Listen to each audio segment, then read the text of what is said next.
सतनाम वाहेगुरु साहिब जी।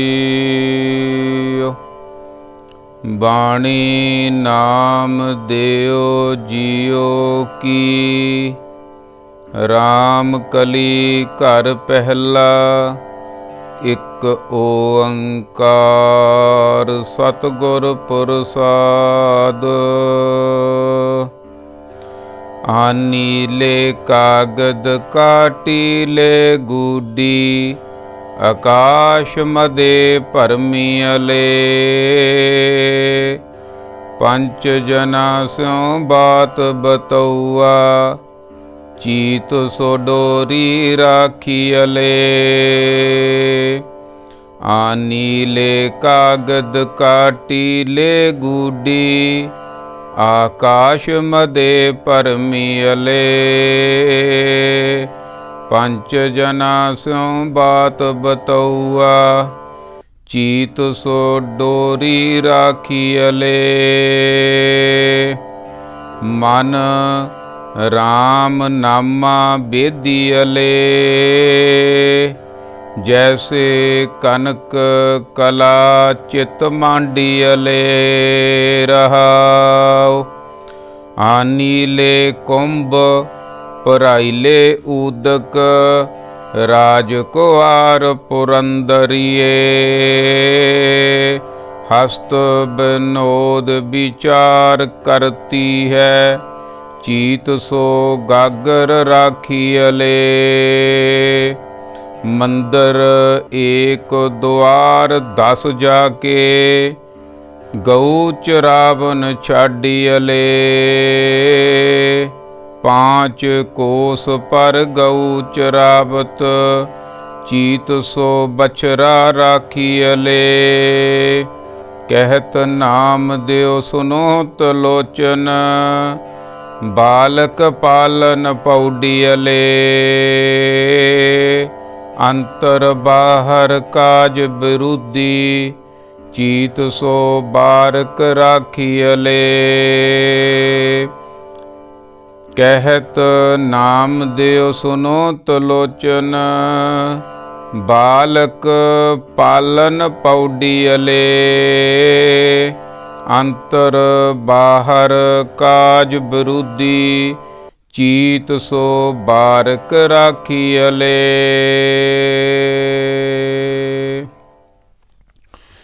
परम सत्कारयोग गुरु रूप गुरु प्यारी साध संगत जीओ, आओ मनां दीआं खिंडियां होईयां बिरतियां नूं इकट्ठियां करन दी करिए कोशिश। करिए रसना पवित्र ते बोलीए सारे वाहिगुरु जी का खालसा वाहिगुरु जी की फतेह। गुरमुख प्यारिओ, आपां सारे कर्मां वाले आ, भागां वाले आ, क्योंकि गुरबाणी दा फरमान आ, बिन भागां सत संग न लभै, बिन संगत मैल भरीजा जीओ। बिना कर्मां भागां तो मनुख नूं सतसंग दी प्राप्ति नहीं हुंदी। सतसंग दी प्राप्ति तो बिना मनुख दे मन नूं मैल लगदी जांदी है, मैल लगदी जांदी है ते मनुख दी परमात्मा तो पई हुई दूरी है जिहड़ी वो वधदी जांदी है। मनुख तिन्ना गुणां दे विच ही अपना जीवन बतीत करके इत्थों चलिया जांदा। कर्मां वाले आ, भागां वाले आ, कोई पुराना दिता लिया अगे आउंदा मनुख दे, तां ये अमोलक घड़ियां सतसंग दियां मनुख नूं प्राप्त हुंदियां।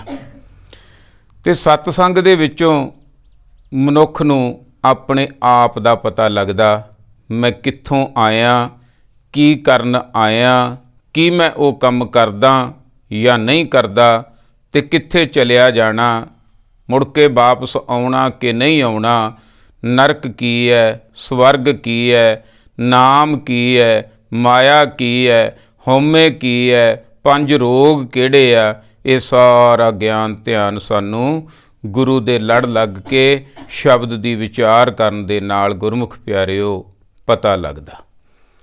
अपने आप दी मनुख नूं सोझी हो जाती है ਤੇ ਮਨੁੱਖ ਪਰਮਾਤਮਾ ਦੇ ਨਾਮ ਵੱਲ ਨੂੰ ਚੱਲ ਪੈਂਦਾ। ਆਪਣਾ ਜਿਹੜਾ ਕਾਰਜ ਕਰਨ ਆਇਆ, ਜੋ ਆਪਣੇ ਹੱਥੀਂ ਆਪ ਹੀ ਕਰ ਸਕਦਾ, ਮਨੁੱਖ ਨੂੰ ਸਮਝ ਲੈਂਦਾ ਆਪਣ ਹੱਥੀਂ ਆਪਣਾ ਆਪੇ ਹੀ ਕਾਜ ਸਵਾਰੀਐ। ਸਭ ਤੋਂ ਪਹਿਲਾ ਕੰਮ ਆ ਆਪਣੇ ਆਪ ਨੂੰ ਸਵਾਰਨਾ। ਆਪ ਸਵਾਰਾ ਹੈ ਮੈਂ ਮਿਲਿਆ ਹੈ, ਮੈਂ ਮਿਲਿਆ ਸੁਖ ਹੋਏ। ਸਭ ਤੋਂ ਪਹਿਲਾ ਕੰਮ ਵੀ ਹੈ, ਮਹੱਤਵਪੂਰਨ ਵੀ ਹੈ ਤੇ ਗੁਰਮੁਖ ਪਿਆਰਿਓ ਔਖਾ ਵੀ ਹੈ। ਦੂਜੇ ਨੂੰ ਕਹਿਣਾ ਬਹੁਤ ਸੌਖਾ, ਪਰ ਆਪਣੇ ਆਪ ਨੂੰ ਸਵਾਰਨਾ, ਆਪਣੇ ਅੰਦਰ ਨੂੰ ਜਾਣਾ, ਆਪਣੇ ਸੁਭਾਅ ਨੂੰ ਬਦਲਣਾ, ਆਪਣੀਆਂ ਆਦਤਾਂ ਨੂੰ ਬਦਲਣਾ, ਆਪਣੇ ਔਗਣਾਂ ਨੂੰ ਖਤਮ ਕਰਨਾ, ਗੁਣਾਂ ਨੂੰ ਪ੍ਰਗਟ ਕਰਨਾ, ਇਹੀ ਸਾਰਾ ਕੰਮ ਆ ਧਰਮ ਦਾ। ਇਹ ਅੰਦਰਲਾ ਕਾਰਜ ਆ, ਬੜੀ ਮਿਹਨਤ ਦਾ ਕਾਰਜ ਆ ਤੇ ਗੁਰੂ ਲੜ ਲੱਗ ਕੇ ਸਾਡਾ ਇਹ ਸੌਖਾ ਹੋ ਜਾਂਦਾ।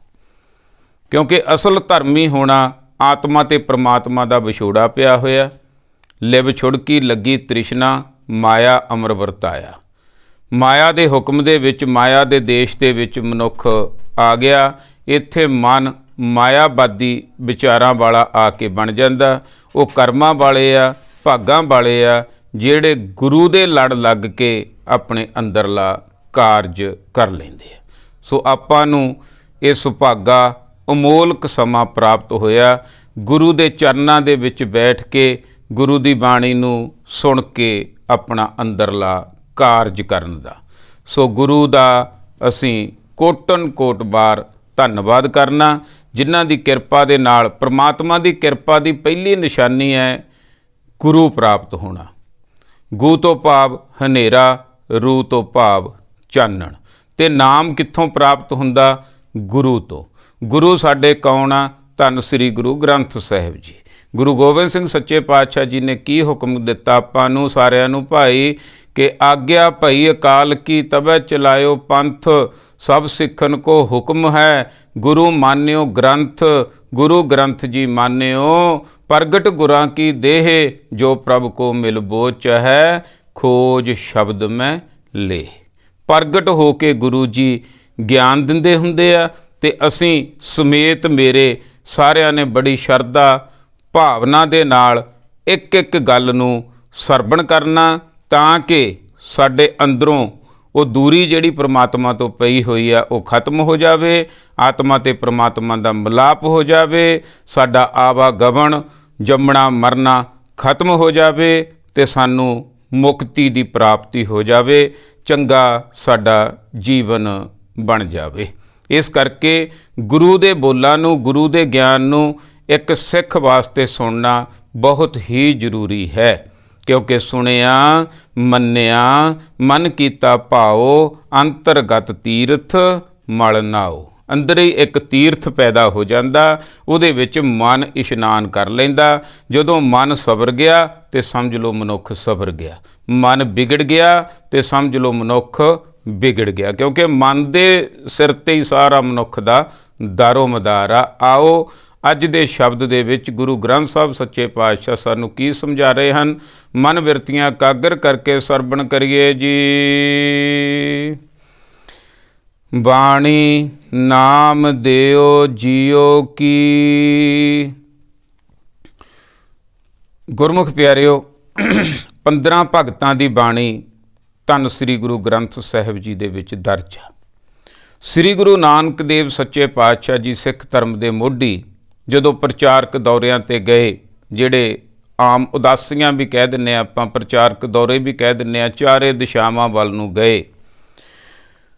ਉਹਨਾਂ ਤੋਂ ਤਕਰੀਬਨ ਪਹਿਲਾਂ ਭਗਤ ਹੋਏ ਆ, ਜਿਹੜੇ ਭਗਤਾਂ ਨੇ ਸੱਚ ਦੀ ਆਵਾਜ਼ ਉਠਾਈ, ਝੂਠ ਦੇ ਵਿਰੁੱਧ, ਅਨਿਆਂ ਦੇ ਵਿਰੁੱਧ ਆਵਾਜ਼ ਉਠਾਉਣ ਦੀ ਕੋਸ਼ਿਸ਼ ਕੀਤੀ, ਪਰ ਉਹਨਾਂ ਨੂੰ ਬਹੁਤ ਜ਼ਿਆਦਾ ਪੁਜਾਰੀਆਂ ਵੱਲੋਂ, ਝੂਠੇ ਲੋਕਾਂ ਵੱਲੋਂ ਤੰਗ ਪਰੇਸ਼ਾਨ ਕੀਤਾ ਗਿਆ।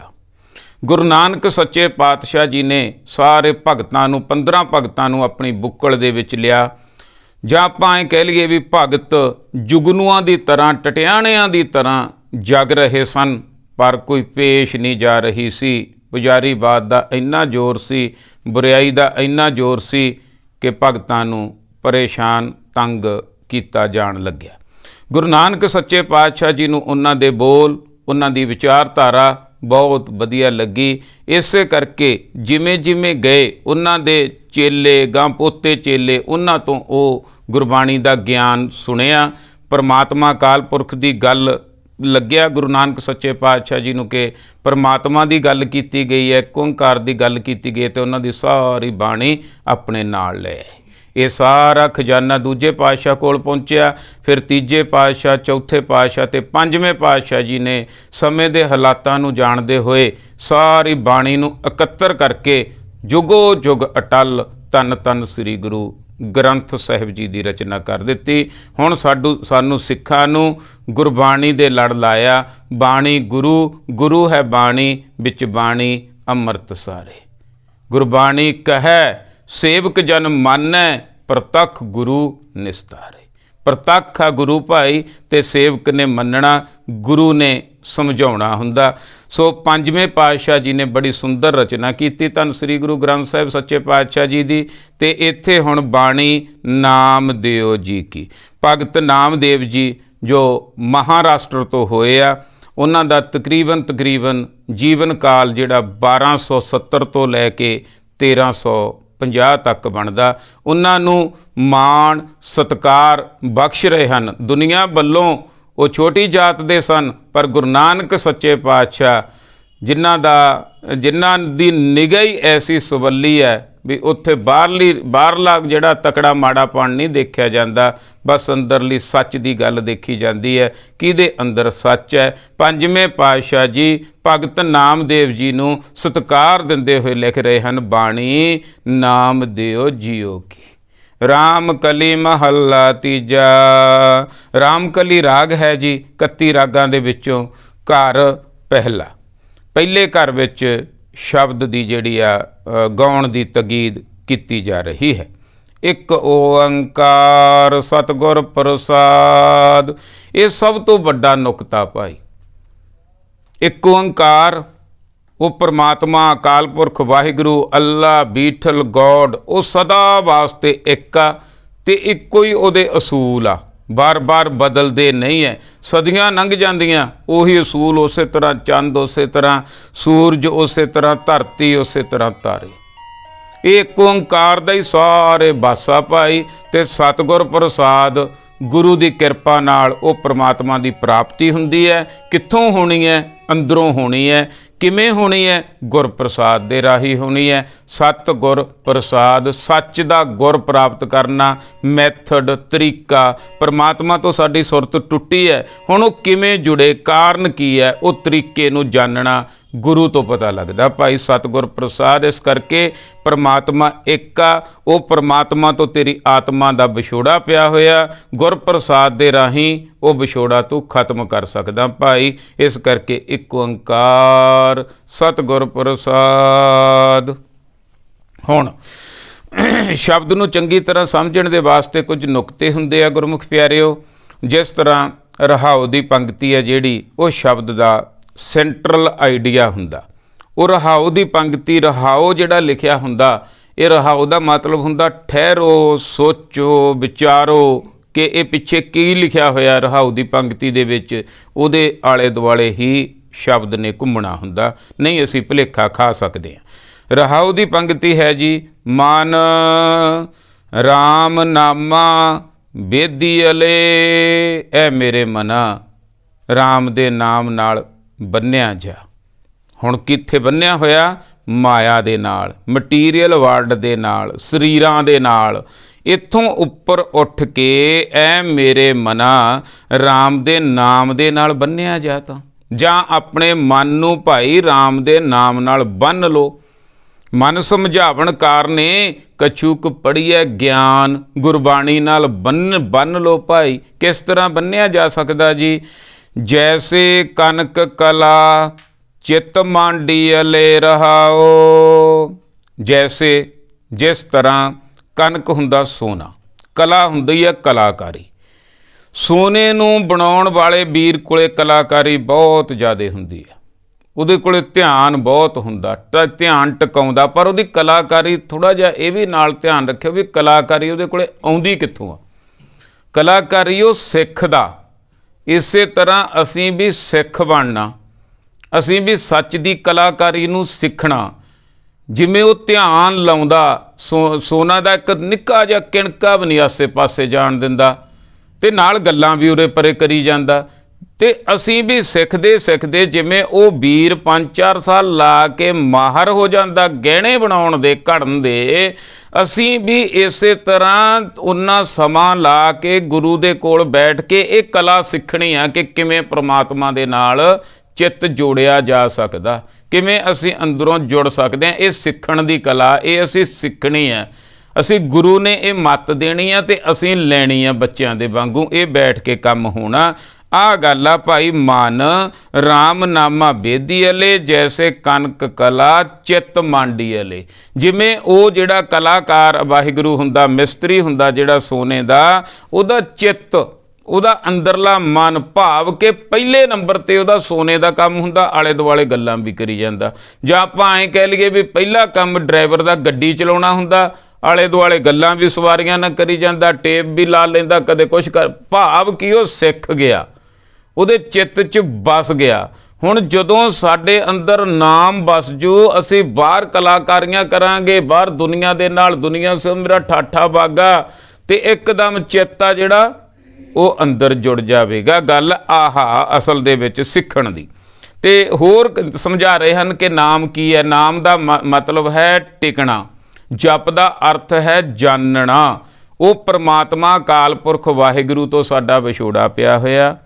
ਕਿਉਂ ਪਿਆ ਹੋਇਆ? ਨਾਲ ਕਾਰਨ ਵੀ ਗੁਰਬਾਣੀ ਨੇ ਸਮਝਾਇਆ ਕਿ ਧਨ ਪਿਰਕਾ ਇੱਕ ਹੀ ਸੰਗ ਵਾਸਾ, ਵਿੱਚ ਹਉਮੈ ਭੀਤ ਕਰਾਰੀ।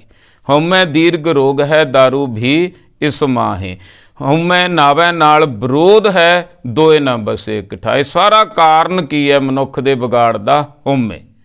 ਅਤੇ ਹਉਮੈ ਕਿਵੇਂ ਨਿਕਲ ਸਕਦੀ ਹੈ ਜੀ? ਸ਼ਬਦ ਦੀ ਕਮਾਈ ਕਰੇ। ਸ਼ਬਦ ਦੀ ਕਮਾਈ ਕੀ ਹੈ? ਸ਼ਬਦ ਦੇ ਗਿਆਨ ਨੂੰ ਸੁਣੇ ਅਤੇ ਆਪਣੇ ਆਪ 'ਤੇ ਟਿਕਾਵੇ। ਦੋ ਹੀ ਨੁਕਤੇ ਆਪਾਂ ਸਮਝਦੇ ਹੁੰਦੇ। ਇੱਕ ਤਾਂ ਇੱਕ ਓਂਕਾਰ ਨੂੰ ਧਿਆਨ ਦੇ ਵਿੱਚ ਰੱਖਣਾ ਕਿ ਜਿਹਦੇ ਨਾਲ ਮਿਲਣਾ ਉਹ ਬੰਦਾ ਨਹੀਂ ਹੈ, ਬੰਦਿਆਂ ਵਾਲੇ ਚਾਪਲੂਸੀ ਕਰਕੇ ਉਹਨੂੰ ਨਹੀਂ ਮਿਲਿਆ ਜਾ ਸਕਦਾ। ਉਹਨੂੰ ਸੱਚੀ ਗੱਲ ਕਰਕੇ, ਉਹਦੇ ਕਹੇ ਲੱਗ ਕੇ, ਉਹਦੇ ਹੁਕਮ ਦੇ ਮੁਤਾਬਕ ਚੱਲ ਕੇ ਉਹਨੂੰ ਮਿਲਿਆ ਜਾ ਸਕਦਾ। ਦੂਜੀ ਗੱਲ ਵੀ ਗੁਰਬਾਣੀ ਮੈਨੂੰ ਹੁਣ ਸਮਝਾ ਰਹੀ ਹੈ ਵੀ ਹੁਣ ਮੇਰਾ ਵਿਛੋੜਾ ਪਿਆ ਹੋਇਆ, ਇਹ ਗੱਲ ਨੂੰ ਸਮਝਣਾ। ਅਸੀਂ ਚਿੱਤ ਉਧਰਲੇ ਪਾਸੇ ਜੋੜਨਾ। ਚਿੱਤ ਤਾਂ ਜੁੜੂ ਜੇ ਅਸੀਂ ਗੁਰੂ ਦੇ ਕੋਲ ਵੱਧ ਤੋਂ ਵੱਧ ਬੈਠਾਂਗੇ, ਗੁਰਬਾਣੀ ਨਾਲ ਜੁੜਾਂਗੇ, ਗੁਰਬਾਣੀ ਦੇ ਗਿਆਨ ਨਾਲ ਐਨ ਇੱਕ ਮਿੱਕ ਹੋ ਜਾਵਾਂਗੇ। ਫਿਰ ਹਰ ਚੀਜ਼ ਦੇ ਵਿੱਚੋਂ ਗੁਰਬਾਣੀ ਝਲਕੇਗੀ। ਜਿਵੇਂ ਕਿਸੇ ਦਾ ਅਸਰ ਹੋ ਜਾਂਦਾ, ਪਾਰਟੀ ਦਾ, ਅਕਾਲੀ ਦਲ ਦਾ ਅਸਰ ਹੋ ਗਿਆ, ਹੁਣ ਉਹ ਬਾਰ-ਬਾਰ ਅਕਾਲੀ ਦਲ, ਅਕਾਲੀ ਦਲ, ਅਕਾਲੀ ਦਲ ਨਹੀਂ ਕਰਦਾ। ਉਹ ਤੁਰਿਆ ਫਿਰਦਾ, ਜਦੋਂ ਵੀ ਕਿਤੇ ਅਕਾਲੀ ਦਲ ਦੇ ਉਲਟ ਗੱਲ ਚੱਲਦੀ ਉੱਥੇ ਹੀ ਅੜ ਜਾਂਦਾ ਉਹ। ਕਿਉਂ ਜੀ? ਮੈਂ ਅਕਾਲੀ ਦਲ ਦਾ ਵਰਕਰ ਹਾਂ। ਇਵੇਂ ਕਾਂਗਰਸ ਵਾਲਾ ਤੁਰਿਆ ਫਿਰਦਾ, ਕਾਂਗਰਸ, ਰਾਜੀਵ ਗਾਂਧੀ, ਰਾਹੁਲ ਗਾਂਧੀ, ਇਹ ਨਹੀਂ ਕਰਦਾ, ਪ੍ਰਭਾਵਿਤ ਹੋ ਜਾਂਦਾ। ਪਰ ਜਦੋਂ ਕਾਂਗਰਸ ਦੇ ਉਲਟ ਕੋਈ ਗੱਲ ਹੁੰਦੀ ਹੈ ਉੱਥੇ ਹੀ ਉਹ ਅੜ ਜਾਂਦਾ। ਇਸੇ ਤਰ੍ਹਾਂ ਜਿਹੜੇ ਨਾਮੀ ਹੋ ਜਾਂਦੇ ਆ, ਜਿਹੜੇ ਪ੍ਰਮਾਤਮਾ ਤੋਂ ਪ੍ਰਭਾਵਿਤ ਹੋ ਜਾਂਦੇ ਆ, ਉਹ ਵੀ ਇਸੇ ਤਰ੍ਹਾਂ ਹੀ ਆ, ਉਹ ਵੀ ਉੱਥੇ ਅੜ ਜਾਂਦੇ ਆ। ਜਿਹੜੇ ਗੁਰੂ ਤੋਂ ਪ੍ਰਭਾਵਿਤ ਹੋ ਜਾਂਦੇ, ਉਹ ਗੁਰਬਾਣੀ 'ਤੇ ਅੜ ਜਾਂਦੇ ਆ। ਭਾਵ ਪ੍ਰਭਾਵਿਤ ਹੋ ਜਾਣਾ, ਅੰਦਰ ਵਸ ਜਾਣਾ, ਅੰਦਰ ਚਲੇ ਜਾਣਾ। ਸੁਰਤ ਆ ਜਿਹੜੀ, ਜਿਵੇਂ ਹੁਣ ਰਾਕਟ ਆ, ਆਪਾਂ ਇਹ ਸਮਝ ਲਈਏ ਵੀ ਰਾਕਟ ਨੂੰ ਤਾਂ ਚੜਾਉਣ ਵਾਸਤੇ ਬਹੁਤ ਜ਼ੋਰ ਲੱਗਦਾ, ਬਹੁਤ ਖਰਚਾ ਹੁੰਦਾ, ਪਰ ਜਦੋਂ ਤਾਂ ਖੁੱਲਦਾ ਜਾਂਦਾ ਉੱਪਰ ਛੋਟਾ ਜਿਹਾ ਰਹਿ ਜਾਂਦਾ, ਫਿਰ ਉੱਪਰਲੀ ਹਵਾ 'ਚ ਜਾ ਕੇ ਜ਼ੋਰ ਹੀ ਨਹੀਂ ਲੱਗਦਾ, ਆਟੋਮੈਟਿਕ। ਇਸੇ ਤਰ੍ਹਾਂ ਸਾਡਾ ਸੁਭਾਅ, ਸਾਡਾ ਮਨ, ਸਾਡੀਆਂ ਬਿਰਤੀਆਂ ਨੀਵੀਆਂ ਜਦੋਂ ਉੱਚੀਆਂ ਬਿਰਤੀਆਂ ਹੋ ਗਈਆਂ, ਫਿਰ ਸੁਭਾਅ ਹੀ ਐਸਾ ਬਣ ਜਾਣਾ। ਦੇਖੋ ਗੁਰਮੁਖ ਪਿਆਰਿਓ, ਜੋ ਵੀ ਕੰਮ ਕਰਦੇ ਆ, ਪਹਿਲਾਂ ਬਣਦਾ ਸੁਭਾਅ, ਫਿਰ ਬਣਦੀ ਆ ਆਦਤ। ਫਿਰ ਉਹ ਆਦਤ ਆ ਜਿਹੜੀ ਉਹ ਪੱਕ ਜਾਂਦੀ ਆ, ਉਹ ਛੱਡਣੀ ਬਹੁਤ ਔਖੀ ਹੈ। ਅਗਰ ਚੰਗੇ ਕੰਮਾਂ ਦੀ ਬਣ ਗਈ ਤਾਂ ਫਿਰ ਵੀ ਐਂ ਹੁਣ ਆਟੋਮੈਟਿਕ ਚੰਗੇ ਕੰਮ ਹੋਣ ਲੱਗ ਜਾਣੇ ਆ। ਭਾਵੇਂ ਕੋਈ ਰੋਕੀ ਜਾਵੇ, ਕੁਛ ਕਰੀ ਜਾਵੇ, ਕੋਈ ਨਾ ਕੋਈ ਉਹਨੇ ਚੰਗਾ ਕੰਮ ਕਰ ਹੀ ਜਾਣਾ। ਅਗਰ ਬੁਰੇ ਕੰਮ ਦੀ ਪੈ ਗਈ, ਜਿੰਨਾ ਮਰਜ਼ੀ ਤੁਸੀਂ ਸੰਭਾਲ ਲਓ, ਜੋ ਮਰਜ਼ੀ ਕਰ ਲਓ, ਉਹਨੇ ਕੋਈ ਨਾ ਕੋਈ ਤੁਹਾਡੇ ਦੇਖਦਿਆਂ ਉਹਦੇ ਸੁਭਾਅ ਦੇ ਮੁਤਾਬਕ, ਆਦਤ ਦੇ ਮੁਤਾਬਕ ਉਹ ਤੋਂ ਬੁਰਾ ਹੋ ਹੀ ਜਾਣਾ। ਭਾਵ ਉਹਦੇ ਅੰਦਰ ਕੀ ਹੈ, ਅਸੀਂ ਅੰਦਰੋਂ ਸਵਰਨਾ। ਗੁਰੂ ਪਾਤਸ਼ਾਹ ਜੀ ਇਹ ਸਮਝਾ ਰਹੇ ਹਨ ਕਿ ਕਿਵੇਂ ਉਹ ਪ੍ਰਮਾਤਮਾ ਦੇ ਨਾਲ ਅਸੀਂ ਅੰਦਰੋਂ ਧਿਆਨ ਜੋੜਨਾ ਅਤੇ ਬਾਹਰੋਂ ਅਸੀਂ ਕੰਮ ਧੰਦਾ ਵੀ ਕਰਨਾ। ਇੱਥੇ ਪੰਗਾ ਪੈਂਦਾ, ਜਾਂ ਤਾਂ ਜਮਾਂ ਹੀ ਛੱਡ ਕੇ ਬਹਿ ਜਾਂਦੇ ਆ, ਅਤੇ ਜਾਂ ਜਮਾਂ ਹੀ ਇੱਕੇਦਮ ਹੀ ਇਕੱਲਾ ਇੱਧਰ ਹੀ ਲੱਗ ਜਾਂਦੇ ਆ, ਬੱਚੇ ਭੁੱਖੇ ਮਰ ਜਾਂਦੇ ਆ, ਮਾਂ ਪਿਓ ਵੀ ਰੁਲਦੇ ਆ। ਨਹੀਂ, ਬਰਾਬਰ 'ਤੇ ਰੱਖਣਾ ਕੰਮ। ਜਿਹੜਾ ਓਵਰ ਕੌਨਫੀਡੈਂਸ ਉਹ ਵੀ ਮਾੜਾ ਤੇ ਡਾਊਨ ਹੋਣਾ ਵੀ ਮਾੜਾ, ਬਰਾਬਰ ਤੇ ਰੱਖਣਾ, ਵਿਚਾਲਾ ਰੱਖਣਾ। ਗੁਰੂ ਦਾ ਗਿਆਨ ਇਹੀ ਹੈ ਭਾਈ, ਕਿਉਂਕਿ ਸਾਨੂੰ ਸਮਝਾਇਆ ਗਿਆ ਹੱਥਾਂ ਪੈਰਾਂ ਨਾਲ ਕੰਮ ਵੀ ਕਰਨਾ, ਪਰ ਚਿੱਤ ਪ੍ਰਮਾਤਮਾ ਦੇ ਨਾਲ ਰੱਖਣਾ, ਉਹਦੇ ਨਾਲ ਜੋੜ ਕੇ ਰੱਖਣਾ। ਜਿਵੇਂ ਹੁਣ ਭਗਤ ਨਾਮਦੇਵ ਜੀ ਦੀ ਬਾਣੀ ਹੈ, ਭਗਤ ਨਾਮਦੇਵ ਜੀ ਤੇ ਭਗਤ ਤਰਲੋਚਨ ਜੀ ਦੋਨੋਂ ਸਮਕਾਲੀ ਹੋਏ ਆ। ਭਗਤ ਕਬੀਰ ਜੀ ਵੀ ਤਕਰੀਬਨ ਉਹਨਾਂ ਦੇ ਸਮਕਾਲੀ ਹੋਇਆ। ਭਗਤ ਕਬੀਰ ਜੀ ਦੇ ਸ਼ਲੋਕਾਂ 'ਚ ਉਹਨਾਂ ਦਾ ਨਾਮ ਆਉਂਦਾ। ਸਾਨੂੰ ਸਮਝਾਇਆ ਗਿਆ ਬਹੁਤ ਵੱਡਾ ਨੁਕਤਾ ਗੁਰਬਾਣੀ ਦਾ ਇਹ ਕਿਵੇਂ ਆ। ਨਾਮਾ ਮਾਇਆ ਮੋਹਿਆ, ਭਗਤ ਤਰਲੋਚਨ ਜੀ ਆਪਣੇ ਮਿੱਤਰ ਭਗਤ ਨਾਮਦੇਵ ਜੀ ਨੂੰ ਮਿਲਣ ਗਏ। ਜਦੋਂ ਮਿਲਣ ਗਏ, ਉਹ ਭਾਈ ਆਪਦੇ ਘਰ ਦਾ ਕੰਮ ਕਰਦਾ ਸੀ, ਜਿਹੜਾ ਉਹ ਆਪਣੇ ਛੀਪੋ ਛਾਇਲੇ ਆਪਣੇ ਠੱਪੇ ਲਾਉਂਦਾ ਸੀ, ਜਿਹੜਾ ਉਹਦਾ ਕਿਰਤ ਸੀ ਉਹ ਕਰ ਰਿਹਾ ਸੀ। ਜਿਹੜੇ ਭਗਤ ਤਰਲੋਚਨ ਜੀ ਸੀ ਉਹਦੀ ਬਿਰਤੀ ਹਲੇ ਥੋੜ੍ਹੀ ਜਿਹੀ ਥੱਲੇ ਸੀ, ਭਗਤ ਨਾਮਦੇਵ ਜੀ ਦੀ ਉੱਪਰ ਸੀ। ਹੁਣ ਦੋਨੇ ਮਿੱਤਰਾਂ ਦੀ ਵਾਰਦਾਤ ਹੋ ਰਹੀ ਹੈ, ਗੱਲਬਾਤ ਹੋ ਰਹੀ ਹੈ, ਸਮਝਾਇਆ ਸਾਨੂੰ ਜਾ ਰਿਹਾ, ਸਮਝ ਅਸੀਂ ਲੈਣੀ ਹੈ। ਹੁਣ ਜਦੋਂ ਭਗਤ ਨਾਮਦੇਵ ਜੀ ਅੰਦਰੋਂ ਪ੍ਰਮਾਤਮਾ ਨਾਲ ਜੁੜੇ ਸੀ, ਉੱਤੋਂ ਠੱਪਾ ਲਾਉਂਦੇ ਸੀ ਵਾਹਿਗੁਰੂ ਵਾਹਿਗੁਰੂ, ਇਹ ਤਾਂ ਆਟੋਮੈਟਿਕ ਚੱਲ ਰਿਹਾ ਸੀ, ਕਿਰਤ ਸੀ, ਸੱਚੀ ਸੀ, ਸੁੱਚੀ ਸੀ ਕਿਰਤ। ਅਤੇ ਜਿਹੜੇ ਭਗਤ ਤਰਲੋਚਨ ਜੀ ਗਏ, ਉਹਨਾਂ ਨੇ ਦੇਖ ਕੇ ਕਹਿੰਦੇ ਤਾਂ ਕੰਮ ਲੱਗੇ ਹੋਏ ਆ, ਤਾਂ ਨਾਮ ਛੱਡ ਗਏ। ਇੱਥੋਂ ਫਿਰ ਬਹੁਤ ਵੱਡਾ ਨੁਕਤਾ ਆਪਾਂ ਨੂੰ ਪ੍ਰਾਪਤ ਹੁੰਦਾ। ਭਗਤ ਨਾਮਦੇਵ ਜੀ ਜਾ ਕੇ ਕਹਿਣ ਲੱਗੇ ਨਾ, ਜਦੋਂ ਦੁਨਿਆਵੀ ਕੰਮ ਕਰਦੇ ਸੀ, ਆਪਾਂ ਵੀ ਕਹਿ ਦਿੰਦੇ ਉਹ ਤਾਂ ਦੁਨੀਆ ਦੇ ਕੰਮਾਂ 'ਚ ਫਸਿਆ ਹੋਇਆ, ਪਰ ਕੰਮ ਕੀ ਕਰ ਰਿਹਾ? ਬੇਈਮਾਨੀ ਦੇ ਆ, ਸਮਾਜ ਨੂੰ ਸਵਾਰਨ ਦੇ ਆ ਕਿ ਵਿਗਾੜਨ ਦੇ ਆ। ਇਹ ਨੋਟ ਕਰਨ ਵਾਲੀਆਂ ਗੱਲਾਂ। ਅਤੇ ਜਦੋਂ ਭਗਤ ਤਰਲੋਚਨ ਜੀ ਗਏ, ਭਗਤ ਨਾਮਦੇਵ ਜੀ ਨੂੰ ਕਹਿਣ ਲੱਗੇ, ਕਹਿੰਦੇ ਨਾਮਾ ਮਾਇਆ ਮੋਹਿਆ ਕਹਿਤ ਲੋਚਨ ਮੀਤ, ਕਾਹੇ ਛਿਪੋ ਛਾਏ ਲੈ ਰਾਮ ਨ ਲਾਵੋ ਚੀਤ। ਜਾ ਕੇ ਕੀ ਕਿਹਾ? ਕਹਿੰਦੇ ਨਾਮਾ ਤਾਂ ਬਈ ਮਾਇਆ ਮੋਇਆ ਗਿਆ, ਇਹ ਤਾਂ ਦੁਨਿਆਵੀ ਕੰਮਾਂ 'ਚ ਫਸ ਗਿਆ, ਇਹ ਤਾਂ ਇੱਧਰਲੇ ਪਾਸੇ। ਕੌਣ ਕਹਿੰਦਾ? ਕਹਿ ਤਲੋਚਨ ਮੀਤ, ਮਿੱਤਰ ਆ ਕੇ ਤਲੋਚਨ ਕਹਿਣ ਲੱਗਿਆ, ਕਾਹੇ ਛੀਪੋ ਛਾਇਲੇ, ਕੀ ਕਰਦਾ ਯਾਰ ਦੁਨੀਆ ਦੇ ਕੰਮ ਇਹ ਕਰੀ ਜਾਨਾ, ਠੱਪੇ ਲਾਈ ਜਾਨਾ, ਰਾਮ ਨਾ ਲਾਵੋ ਚੀਤ। ਉਹੀ ਜਿੰਨਾ ਚਿਰ ਤੂੰ ਇੱਧਰ ਕਰਦਾ, ਉਹੀ ਰਾਮ ਨਾ ਚਿੱਤ ਲਾ, ਰਾਮ ਦੇ ਨਾਲ ਜੋੜ। ਹੁਣ ਉਹ ਸੀਗੇ ਇੱਕ ਅਵਸਥਾ ਉੱਪਰ। ਹੁਣ ਆਪਣੇ ਮਿੱਤਰ ਨੂੰ ਉਹ ਛੱਡ ਕੇ, ਛੀਪੋ ਛਾਇਲੇ ਜਿਹੜੇ ਠੱਪੇ ਲਾਉਂਦੇ ਸੀ ਨਾ, ਛੱਡ ਕੇ ਐਂ ਬਹਿ ਗਏ। ਉਹ ਮਿੱਤਰਾ ਕਹਿੰਦੇ ਉਹਨੇ ਵੀ ਵਧੀਆ ਗੱਲ ਕਹੀ ਵੀ ਤੂੰ ਕਾਹਤੋਂ ਦੁਨੀਆ 'ਚ ਲੱਗਿਆ। ਕਹਿੰਦਾ ਯਾਰ ਗੱਲ ਪਤਾ ਕੀ ਆ, ਅਸਲ ਮੈਂ ਅੰਦਰੋਂ ਉਹੀ ਆ, ਤੈਨੂੰ ਦੇਖਣ ਨੂੰ ਹੀ ਇਸ ਤਰ੍ਹਾਂ ਲੱਗਦਾ, ਤੇਰੀ ਨਿਗਾਹ 'ਚ ਹਲੇ ਥੋੜ੍ਹਾ ਜਿਹਾ ਫਰਕ ਆ, ਹੋਰ ਉੱਪਰ ਹੋ। ਕਿਵੇਂ ਨਾਮ ਜਪਿਆ ਜਾਂਦਾ? ਫਿਰ ਕਹਿਣ ਲੱਗੇ ਨਾਮਾ ਕਹਿ ਤਲੋਚਨਾ।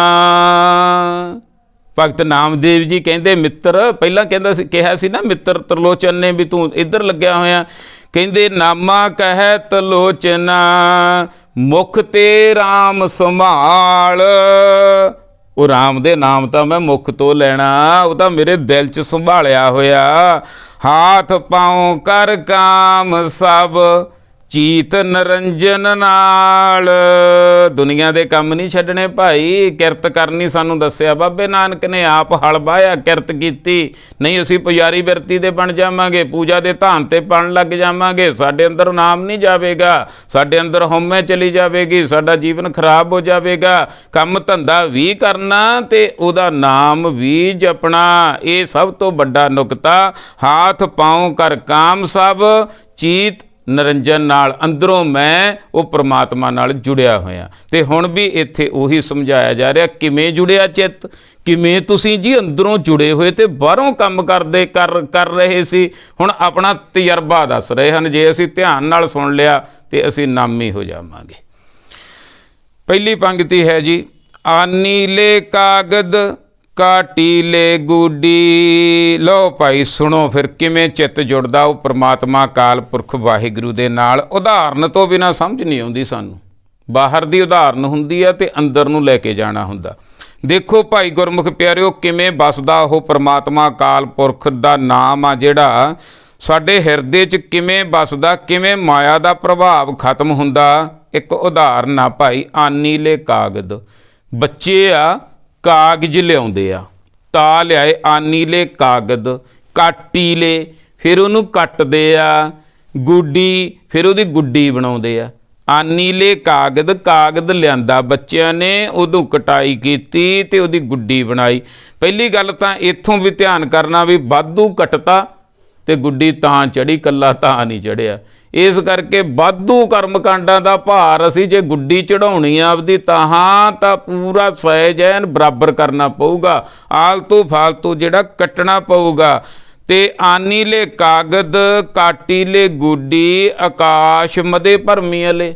ਹੁਣ ਬੱਚਿਆਂ ਨੇ ਗੁੱਡੀ ਲਿਆਂਦੀ ਤੇ ਆਕਾਸ਼ ਦੇ ਵਿੱਚ ਚੜਾ ਲਈ, ਚੜ੍ਹਦੀ ਆ ਗੁੱਡੀ।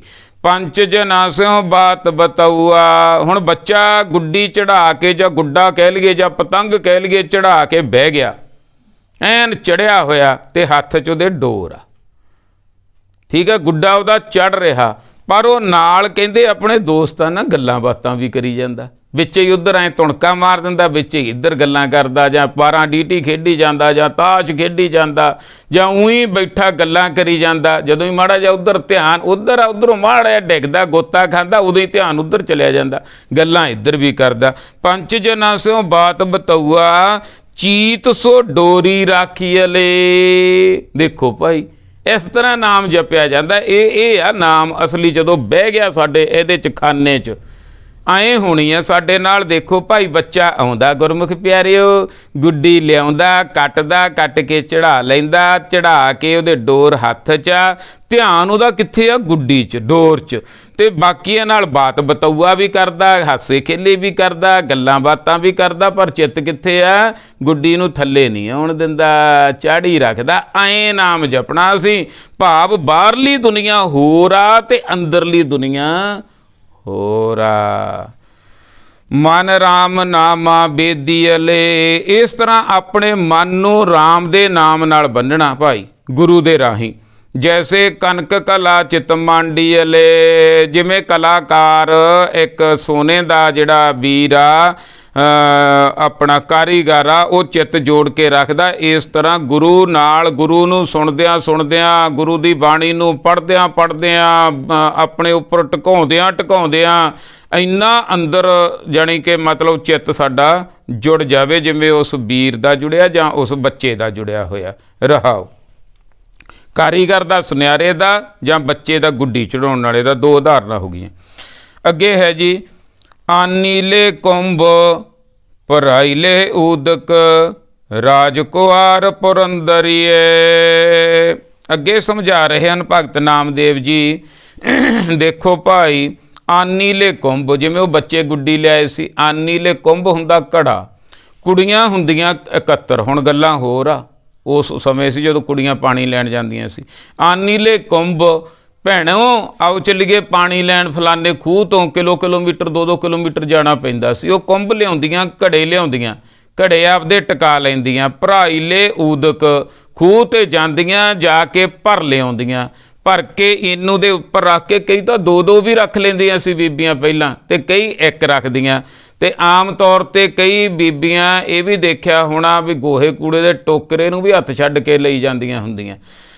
ਕੁੰਭ, ਆਨੀਲੇ ਕੁੰਭ ਭਰਾਈਲੇ ਊਦਕ, ਰਾਜਕੁਆਰ ਪੁਰੰਦਰੀਏ। ਕੁਆਰੀਆਂ ਕੁੜੀਆਂ ਪਾਣੀ ਭਰਨ ਜਾਂਦੀਆਂ, ਘੜੇ ਲੈ ਕੇ, ਭਰ ਕੇ ਸੀਸਾਂ 'ਤੇ ਟਿਕਾ ਕੇ ਮੁੜੀਆਂ ਆਉਂਦੀਆਂ ਭਾਈ।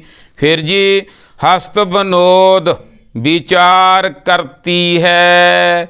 ਆਉਂਦੀਆਂ ਹੋਈਆਂ ਆਪਸ ਦੇ ਵਿੱਚ ਕੁਆਰੀਆਂ ਨੌਜਵਾਨ ਕੁੜੀਆਂ ਹਸਤ ਬਨੋਦ, ਹਾਸੇ ਖੇਲੇ ਵੀ ਕਰਦੀਆਂ, ਟਿੱਚਰ ਮਜ਼ਾਕ ਵੀ ਕਰਦੀਆਂ ਇੱਕ ਦੂਜੀ ਨੂੰ। ਵਿਚਾਰ ਕਰਤੀ ਹੈ, ਫਿਰ ਕਿਸੇ ਚੰਗੇ ਵਿਸ਼ੇ 'ਤੇ ਵਿਚਾਰ ਵੀ ਕਰਦੀਆਂ, ਸਾਰਾ ਕੁਝ ਹੀ ਕਰਦੀਆਂ। ਪਰ ਚੀਤ ਸੋ ਗਾਗਰ ਰਾਖੀਲੇ। ਪਰ ਚਿੱਤ ਉਹਨਾਂ ਦਾ ਭਾਈ ਗੁਰਮੁਖ ਪਿਆਰਿਓ ਘੜੇ 'ਚ ਹੁੰਦਾ, ਗਾਗਰ 'ਚ ਹੁੰਦਾ।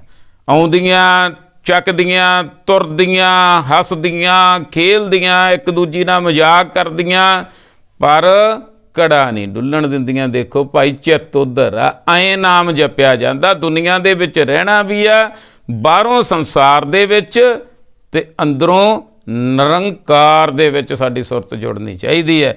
ਹਸਤ ਬਨੋਦ ਵਿਚਾਰ ਕਰਤੀ ਹੈ, ਚੀਤ ਸੋ ਗਾਗਰ ਰਾਖੀਲੇ। ਉਹਨਾਂ ਦਾ ਚਿੱਤ ਭਾਈ ਗਾਗਰ ਦੇ ਵਿੱਚ ਹੁੰਦਾ। ਦੇਖ ਲਓ, ਡੋਲਦੀ ਨਹੀਂ ਗਾਗਰ, ਪਾਣੀ ਨਹੀਂ ਡੁੱਲਦਾ। ਮੰਦਰ ਏਕ ਦੁਆਰ 10 ਜਾ ਕੇ, ਗਊ ਚਰਾਵਨ ਛਾਡੀਅਲੇ। ਹੋਰ ਉਦਾਹਰਨ ਤੇ ਉਦਾਹਰਨ ਦੇ ਰਹੇ ਹਨ, ਕਿਤੇ ਸਾਡੇ ਅੰਦਰ ਇਹ ਗੱਲ ਗਿਆਨ ਚਲਿਆ ਜਾਵੇ। ਮੰਦਰ ਏਕ ਦੁਆਰ 10 ਜਾ ਕੇ। ਹੁਣ ਇੱਕ ਮੰਦਰ ਆ, ਇੱਕ ਘਰ ਆ, 10 ਦਰਵਾਜ਼ੇ ਆ ਉਹਦੇ। ਹੁਣ ਉਹਦੇ 'ਚ ਆ ਗਊ ਚਰਾਵਨ ਛਾਡੀਅਲੇ, ਉਹਦੇ 'ਚੋਂ ਗਾਈਆਂ ਦਾ ਬਾੜਾ। ਉਹ 10 ਦਰਵਾਜ਼ੇ ਖੋਲ੍ਹ ਦਿੱਤੇ, ਗਾਈਆਂ ਜਾਂਦੀਆਂ ਭੱਜੀਆਂ, ਜਿਹੜੀਆਂ ਤਾਂ ਮਤਲਬ ਸੂਈਆਂ ਹੋਈਆਂ ਉਹਨਾਂ ਦਾ ਧਿਆਨ ਤਾਂ ਬੱਚੇ ਦੇ ਵਿੱਚ, ਦੂਜੀਆਂ ਜਿਹੜੀਆਂ ਉਹ ਤੁਰੀਆਂ ਫਿਰਦੀਆਂ। ਇਸੇ ਤਰ੍ਹਾਂ ਗੁਰਮੁਖ ਦਾ ਅਤੇ ਮਨਮੁਖ ਦਾ ਫਰਕ ਆ। ਜਿਹਦਾ ਧਿਆਨ ਗੁਰੂ ਦੇ ਵਿੱਚ ਆ, ਬਾਕੀ ਆ ਜਿਹੜੇ ਉਹ ਤਿੰਨਾਂ ਗੁਣਾਂ ਦੇ ਵਿੱਚ ਤੁਰੇ ਫਿਰਦੇ ਆ। ਮੰਦਰ ਏਕ ਦੁਆਰ 10 ਜਾ ਕੇ, ਗਊ ਚਰਾਵਨ ਛਾਡੀਅਲੇ। ਗਊਆਂ ਚਰਨ ਛੱਡਤੀਆਂ। 5 ਕੋਸ ਪਰ ਗਊ ਚਰਾਵਤ, 5 ਕੋਹ ਨਿਕਲ ਜਾਂਦੀਆਂ ਗਊਆਂ ਚਰਦੀਆਂ। ਚੀਤ ਸੋ ਬਛਰਾ ਰਾਖੀਅਲੇ, ਪਰ ਜਿਹੜੀਆਂ ਸੂਈਆਂ ਹੋਈਆਂ ਹੁੰਦੀਆਂ ਨਾ ਉਹ ਚਰਦੀਆਂ ਤਾਂ ਉੱਥੇ ਫਿਰਦੀਆਂ, ਪਰ ਉਹਨਾਂ ਦਾ ਚਿੱਤ ਬੱਚੇ ਦੇ ਵਿੱਚ ਹੁੰਦਾ ਭਾਈ। ਇਸ ਤਰ੍ਹਾਂ ਨਾਮ ਜਪਣਾ, ਅੰਦਰੋਂ ਸਾਡੀਆਂ ਸੁਰਤੀਆਂ ਬਿਰਤੀਆਂ ਪ੍ਰਮਾਤਮਾ ਨਾਲ ਜੁੜ ਜਾਣ। ਪ੍ਰਮਾਤਮਾ ਨਾਲ ਤਾਂ ਜੁੜਨਗੀਆਂ, ਪਹਿਲਾਂ ਗੁਰੂ ਨਾਲ ਜੁੜਨ। ਗੁਰ ਪਰਮੇਸ਼ਰ ਏਕੋ ਜਾਣ।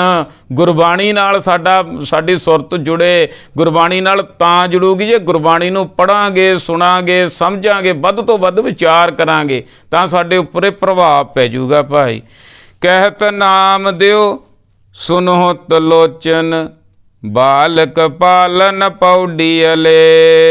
ਭਗਤ ਨਾਮਦੇਵ ਜੀ ਕਹਿੰਦੇ ਹੋਰ ਸੁਣ ਲਾ। ਕਹਿੰਦੇ ਜੀ ਬਸ ਹੋ ਗਿਆ, ਹੁਣ ਤਾਂ ਲੱਗ ਗਿਆ ਪਤਾ। ਭਗਤ ਤਰਲੋਚਨ ਜੀ ਕਹਿੰਦੇ ਮਿੱਠੀਆਂ ਮਿੱਠੀਆਂ ਗੱਲਾਂ, ਇਹ ਗਿਆਨ ਆਪਾਂ ਨੂੰ ਦਿੱਤਾ ਜਾ ਰਿਹਾ। ਇਹ ਖਾਸੀਅਤ ਹੈ ਮੇਰੇ ਗੁਰੂ ਗ੍ਰੰਥ ਸਾਹਿਬ ਸੱਚੇ ਪਾਤਸ਼ਾਹ ਜੀ ਦੀ ਭਾਈ। ਕਹਿਤ ਨਾਮ ਦਿਓ ਸੁਨੋ ਤਲੋਚਨ, ਬਾਲਕ ਪਾਲਨ ਪੌਡੀਅਲੇ। ਕਹਿੰਦੇ ਜੀ ਠੀਕ ਆ, ਹੋ ਗਈ ਤਸੱਲੀ। ਭਗਤ ਨਾਮਦੇਵ ਜੀ ਕਹਿੰਦੇ ਲੈ ਵੀ ਇੱਕ ਹੋਰ ਸੁਣ, ਇੱਕ ਉਦਾਹਰਨ ਹੋਰ ਸੁਣ। ਹਾਂਜੀ, ਉਹ ਕੀ ਹੈ? ਕਹਿਤ ਨਾਮ ਦਿਓ। ਨਾਮਦੇਵ ਜੀ ਕਹਿਣ ਲੱਗੇ ਸੁਨੋ ਤਲੋਚਨ, ਸੁਣ ਮੇਰੇ ਮਿੱਤਰ, ਸੁਣ ਮੇਰੇ ਦੋਸਤ, ਕੋਈ ਗੱਲ ਨਹੀਂ, ਤੂੰ ਆਪਣੀ ਜਗ੍ਹਾ 'ਤੇ ਸਹੀ ਆ, ਤੂੰ ਮੈਨੂੰ ਕਿਹਾ ਕੋਈ ਗੱਲ ਨਹੀਂ, ਪਰ ਇੱਕ ਹੋਰ ਸੁਣ ਕਿਵੇਂ ਹੁੰਦਾ ਇਹ, ਅਸਲ ਕਾਰਜ ਕਿਵੇਂ ਹੋਇਆ ਮੇਰਾ ਅੰਦਰਲਾ। ਬਾਲਕ ਪਾਲਨ ਪੌਡੀਅਲੇ। ਜਿਵੇਂ ਇੱਕ ਔਰਤ ਆਪਣੇ ਬੱਚੇ ਨੂੰ ਖਿਡੌਣੇ ਦੇ ਵਿੱਚ ਪਾ ਦਿੰਦੀ ਹੈ, ਖਿਡੌਣੇ ਦੇ ਵਿੱਚ ਪਾ ਕੇ ਉਹ ਤੁਰੀ ਫਿਰਦੀ ਉਰੇ ਪਰੇ ਕੰਮ ਧੰਦਾ ਕਰਦੀ, ਐ ਝੂਟਾ ਦੇ ਜਾਂਦੀ ਹੈ, ਵਿੱਚ ਦੀ ਮਾੜਾ ਜਿਹਾ ਹਿਲਾ ਜਾਂਦੀ ਹੈ, ਬੱਚਾ ਪਿਆ। ਧਿਆਨ ਮਾਂ ਦਾ ਬੱਚੇ ਦੇ ਵਿੱਚ ਆ, ਉਹ ਜਿਹੜਾ ਖਿਡੌਣੇ ਦੇ ਵਿੱਚ ਪਿਆ। ਅੰਤਰ ਬਾਹਰ ਕਾਜ ਵਿਰੋਧੀ। ਉਹ ਬੀਬੀ, ਉਹ ਭੈਣ ਜਿਹਦਾ ਬੱਚਾ ਬਾਹਰ ਖਿਡੌਣੇ ਦੇ ਵਿੱਚ ਪਿਆ, ਝੂਲੇ ਦੇ ਵਿੱਚ ਪਿਆ, ਝੂਲੀ ਜਾਂਦਾ, ਉਹ ਅੰਤਰ ਬਾਹਰ, ਉਹ ਅੰਦਰ ਬਾਹਰ ਜਾਂਦੀ ਆ, ਕਾਜ ਵਿਰੋਧੀ ਕੰਮਾਂ ਕਾਰਾਂ ਦੇ ਵਿੱਚ ਲੱਗੀ ਹੋਈ ਹੈ। ਪਰ ਚੀਤ ਸੋ ਬਾਰਕ ਰਾਖੀਅਲੇ, ਪਰ ਉਹਦਾ ਚਿੱਤ ਬੱਚੇ ਦੇ ਵਿੱਚ ਆ। ਜਦੋਂ ਹੀ ਉਹ ਬੱਚਾ ਰੋਂਦਾ, 10 ਜਾਣੇ ਬੈਠੇ ਹੋਈਏ, ਤਜਰਬਾ ਕਰ ਲਿਓ, ਸਭ ਤੋਂ ਪਹਿਲਾਂ ਮਾਂ ਨੂੰ ਆਪਣਾ ਬੱਚਾ ਰੋਂਦਾ ਸੁਣਦਾ, ਆਪਾਂ ਨੂੰ ਪਤਾ ਹੀ ਨਹੀਂ ਲੱਗਣਾ, ਤੇ ਮਾਂ ਨੇ ਭੱਜ ਕੇ ਜਾ ਕੇ ਉਹਨੂੰ ਹਿਲਾਏ ਆਉਣਾ ਜਾਂ ਚੱਕ ਲੈਣਾ। ਜਿੰਨਾ ਮਰਜ਼ੀ ਗੱਲਾਂ ਕਰਦੇ ਹੋਈਏ, ਮਾਂ ਦਾ ਧਿਆਨ ਬੱਚੇ ਦੇ ਵਿੱਚ ਹੀ ਰਹਿੰਦਾ ਹੈ। ਇਸ ਤਰ੍ਹਾਂ ਸਾਡਾ ਧਿਆਨ ਨਾਮ ਦੇ ਵਿੱਚ ਹੀ ਰਹੇ। ਦੁਨੀਆ ਦੇ ਵਿੱਚ ਵਿਚਰਦਿਆਂ ਹੋਇਆਂ ਸਾਡੇ ਸਰੀਰਕ ਮਿੱਤਰ ਵੀ ਚਾਹੀਦੇ ਆ, ਸਰੀਰਕ ਕੰਮ ਵੀ ਕਰਨੇ ਆ ਅਸੀਂ, ਤੇ ਪਰ ਸਭ ਤੋਂ ਜ਼ਰੂਰੀ ਹੈ ਭਾਈ ਆਪਣੇ ਆਪ ਦਾ ਕੰਮ ਕਰਨਾ, ਆਪਣੇ ਅੰਦਰ ਜਾਣਾ। ਸਭ ਤੋਂ ਵੱਡੀ, ਸਭ ਤੋਂ ਜਿਹੜੀ ਹੈਗੀ ਆ ਮੁਸ਼ਕਲ ਤੇ ਮਹਿੰਗੀ ਅਮੋਲਕ ਪੜ੍ਹਾਈ ਹੈ ਆਤਮਿਕ ਗਿਆਨ, ਜਿਹੜਾ ਸਾਨੂੰ ਗੁਰੂ ਤੋਂ ਪ੍ਰਾਪਤ ਹੁੰਦਾ। ਜੇ ਅਸੀਂ ਆਪਣੇ ਆਪ ਨੂੰ ਸਵਾਰ ਲਿਆ ਨਾ, ਸਮਝ ਲਓ ਇਸ ਧਰਤੀ 'ਤੇ ਇੱਕ ਬੰਦਾ ਸਵਰ ਗਿਆ। ਤੇ ਇਸੇ ਤਰ੍ਹਾਂ ਸਾਰੇ ਸਵਰਦੇ ਗਏ ਤੇ ਫਿਰ ਸਾਰਾ ਸਮਾਜ ਸਵਰ ਜਾਵੇਗਾ, ਗੁਰਮੁਖਾਂ ਵਾਲਾ ਬਣ ਜਾਵੇਗਾ। ਪਹਿਲਾਂ ਅਸੀਂ ਕੀ ਕਰਨਾ? ਆਪਣੇ ਆਪ ਨੂੰ ਸਵਾਰਨਾ। ਇੰਨੇ ਧਿਆਨ ਦੇ ਨਾਲ ਗੁਰਬਾਣੀ ਨੂੰ ਸੁਣਨਾ, ਪੜ੍ਹਨਾ ਤੇ ਸਮਝਣਾ, ਤੇ ਧਿਆਨ ਇੱਧਰਲੇ ਪਾਸੇ ਸਾਡਾ ਲੱਗ ਜਾਵੇ। ਹੌਲੀ ਹੌਲੀ ਭਾਈ ਇਹ ਆਦਤ ਪੈਂਦੀ ਹੈ। ਕਰਦਿਆਂ ਤੋਂ ਪਹਿਲਾਂ ਸੁਭਾਅ ਬਣਦਾ, ਸੁਭਾਅ ਤੋਂ ਬਾਅਦ ਫਿਰ ਆਦਤ ਪੈ ਜਾਂਦੀ ਹੈ। ਫਿਰ ਬਾਹਰਲੀਆਂ ਗੱਲਾਂ ਵੀ, ਜਿਹੜੀ ਵੀ ਕੋਈ ਗੱਲ ਆਪਾਂ ਦੇਖਾਂਗੇ, ਗੁਰਬਾਣੀ 'ਤੇ ਟੁਕ ਜਾਣੀ ਹੈ ਵੀ ਫਲਾਨੀ ਪੰਗਤੀ ਦੇ ਮੁਤਾਬਕ ਆਹ ਗੱਲ ਆ, इस तरह अंदरों साडी कॉमन सेंस आ जिहड़ी वध जानी है। बाहरों असीं किरत भी करनी है, काम भी करना, परिवार भी पालने आ, बच्चे भी पालने आ, सारा कुछ करना। बाहरों संसार दे विच भी रहना, छड्ड नहीं जाना, छड्ड के जंगलों बेलियां च नहीं जाना। आपदे घर परिवार बच्चे पैदा करके जां माँ प्यो नूं छड्ड के नहीं धर्मी बनिया जाना, तुरे फिरना उत्थे उत्थे नहीं। असीं बहना टिकना, सारे परिवारक रिश्ते निभाउंदे होए अंदरों परमात्मा वाहिगुरू दे नाल जुड़ना। ये साडे आप दा निज दा काम करन वाला जिहने कर लिया भाई वो तर गया, ते जिहड़ा रह गया वो मर गया। सिद्धियां जिहियां गल्लां। इस करके मनमुख तो गुरमुख बनया जा सकदा भाई, नाम साडे अंदर टिक सकदा अगर असीं इधरले पासे नूं मेहनत करनी शुरू करिए। शाबाश है, धन्नवाद आ भाई पिंड अखाड़े दे बच्चियां दा जिहड़े आपां रल के ये उपराला समेत मेरे सारिਆਂ ने कीता। आपां सारे जाने बैठ के सवेर वेले तकरीबन 1 घंटा शब्द दी विचार तुच्छ बुद्धि मुताबक करते हैं, अपने आप नूं समझाउण दी कोशिश करते हैं। गुरबाणी दा ज्ञान दा कोई अंत नहीं। गुरबाणी दा ज्ञान समुंदर की तरह एक मत बूंद क जिन्नी है, एक बूंद समुंदर दा अंत किवें पा सकती है। पर समुंदर दे विच जाना भी जरूरी है। एक तो बाहरों खड़े ही कही जाता बहुत डूंगा, बिच ना बड़िओ देखियो किते। एक बिच वड़ गया, बिच वड़ के गोते ला के बाहर आके सिर झणक के कहता बहुत डूंगा। फर्क है भाई, गुरबाणी नूं पढ़िए, सुनिए, समझिए। साडे वास्ते ही दशमेश पिता ने 4 पुत्र वारे सी।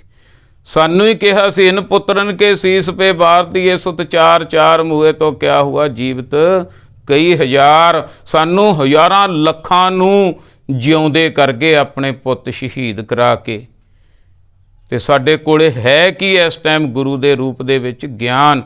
धन श्री गुरु ग्रंथ साहिब जी सच्चे पातशाह इस ज्ञान दे खजाने दा कोई अंत नहीं। आप भी रज रज के इनू छकीए ते होरां नूं भी छकाईए, होरां नूं भी दसीए असीं कि साडे गुरु साहिबाना ने गुरु ग्रंथ साहिब जी दे विच इन्ना ज्ञान दिता होया।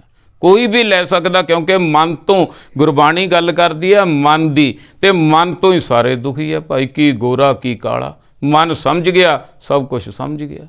कुंभे बद्दा जल रहा, जल बिन कुंभ ना होए। ज्ञान का बद्दा मन रहा, गुर बिन ज्ञान ना होए। गुरु कोल बैठण दी आदत पाउणी पैनी है। सतगुरु सच्चे पातशाह कृपा करन सानू ज़्यादा तो ज़्यादा ये आदत पवे। सवेरे शाम असीं गुरु दे शब्द दी विचार वध तो वध सरवण करिए, तां कि साडे मनां ते साडे बच्चों के मनां ते वो प्रपक्क हो जाए। नाम आ जिहड़ा अंदर साडे चलिया जाए, साडी हौमे दा ढक्कन चक्या जाए, साडा जिहड़ा जन्म मरना खत्म हो जाए। सतगुर के जन्म है गबन मटाया वाला सानू जीवन प्राप्त हो सकदा भाई, जे असीं मेहनत करिए। काम यह मेहनत दा अज करनी शुरू कर दिए, 10 सालां नूं कर लईए, ये अपनी अपनी मर्जी है। मेरी बेनती तो यही है भाई, गुरबाणी दे नाल जुड़ो।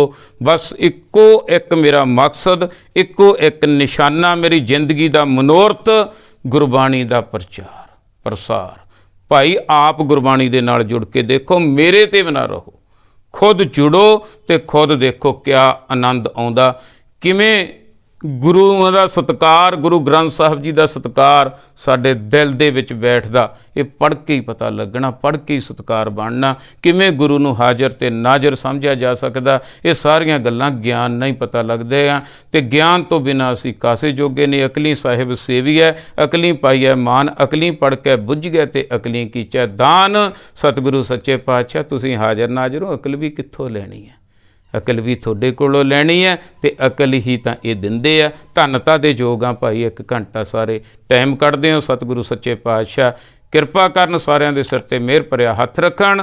होईयां भुल्लां गलतियां कमियां दी माफ़ी बख्शना जी। आओ गज के फतेह बुलाइए। वाहिगुरू जी का खालसा, वाहिगुरू जी की फतेह।